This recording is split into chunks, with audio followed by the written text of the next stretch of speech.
بسم الله الرحمن الرحيم. اليوم اخوان عندنا موضوع مهم، هو كيف تختار البلابل مكان عشاشها. نجيب القفة مال العش، نخليها في 3 مواضع في القفص على مود تختار وحدة من عندهن. تعرفون هم هذولا محبوسين بالقفص، فالمفروض احنا نهيئ لهم 3 أماكن، ما نعرف أي مكان يختاروا، هم بكيفهم يختارون المكان.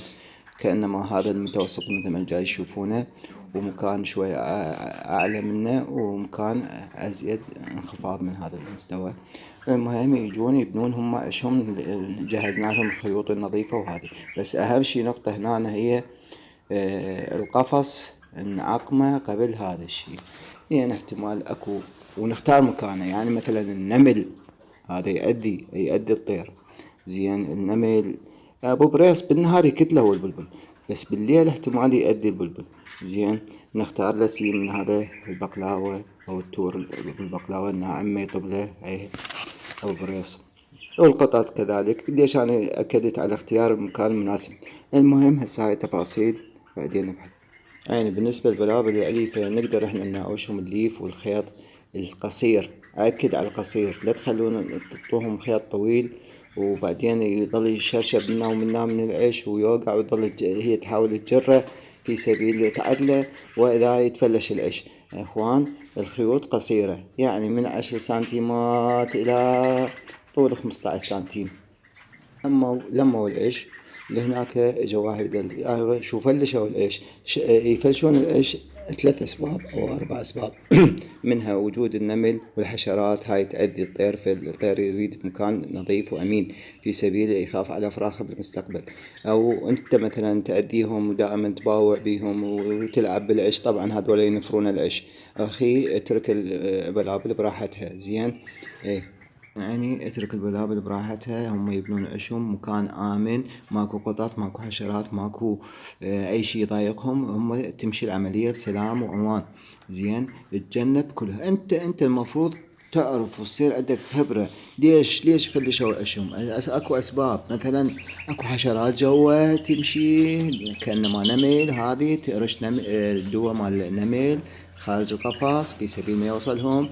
ابو بريس مثلا حاول البناء والعيش، علاج شكر مرت العمليه، قاتل الحشرات خليه خارج زين. اكو امور انت تقدر تتصرف فيها بحيث ما يأذي الطير مالك. هم اكو اسباب، احتمال الطيره من الألم وهي أول مبياض إلها تألمت وما تقدر، فوين ذبتها برا، واحتمال هي مريضة أو شعرت بخطر همينة نفرت العش. فمثل ما قلت لكم الأمان الأمان. فبهاي الحالة شو نسوي؟ هي طبعا دائما أول مبياض إلها تبيض الطيرة ببيضة واحدة، وهي أصلا هذه مو مشكلة، خليها تنكسر هذه. بس الجايات نفرش جوه بأسفل القفص كأنما قطن أو صوف. أنا قبل كنت أخلي صوف جوا، فتبيض البيضة. دائما كنت أعاني من هالشي، تبيض جوا بالأرض. أشيلها أخليها بالعش، مجرد ما نشوفها هي بالعش تجي. أو استعير بيضة مال الحوض غيره كذا، أخليها بالعش هي تجي، أصبغها نفس اللون ملحة، تجي تنام عليها. تجي طيرة تنام عليها وتستقر. يعني أكثر الإخوان يسألون يقولون ليش تبيض برا؟ فهاي الحال، يا اما مريضة يا اما حست بخطر خوف. فشلون تتفادى هاي الامور؟ تتفاداها يعني مرة من المرات شفتها تريد تبيض، دائما هي تبيض طبعا من 7 ل8، هذا وقتها الصبح. فخليت ايدي جواها، باوعتها على المجاثم، خليت ايديها جواها، واذا هي بيضت بيدي شلتها خليتها بالعشرة هسه نامت عليها وبيضت. شغلة فاتتني أذكرها، وهي مرات الفحل يضايق الطيرة، فهذا من يضايقها شلون يفتر وراها، هي تريد تبيض بالعش. فبهالحالة هاي أعزل الفحل في سبيل أن تاخذ راحتها الطيرة وتبيض، لأن هو يريد يلتهي يلعب وياها وهذه، وهي تريد تبيض متوجعة، فتطلع خارج العش وتذبها. فهذه كل النقاط اللي ذكرتها. مثل ما قلت لكم أي شيء عندكم اسألوني وأنا جاوبكم. شكرا اخوان.